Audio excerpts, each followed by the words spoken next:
मुरहनवा में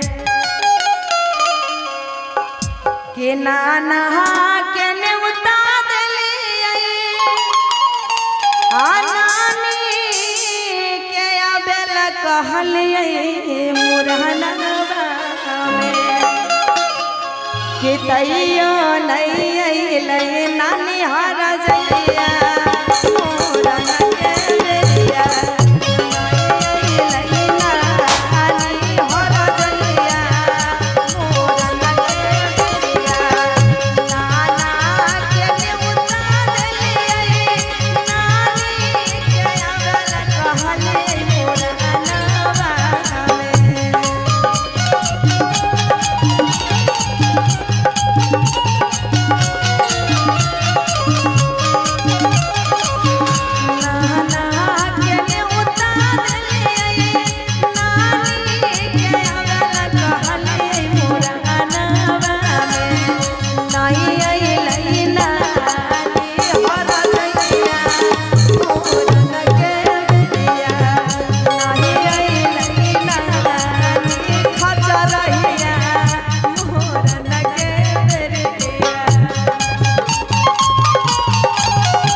अच्छा किनका फरमाइश था? कौन हमको बुलाए हैं? हाँ हाँ आप जो हमको बुलाए हैं बउआ का फूफा का फरमाइश है कि दोनों को मिलके गाएंगे। एसडीओ साहब आप हमको बुलाए हैं, आपसे अनुरोध है कि आप आ जाइए।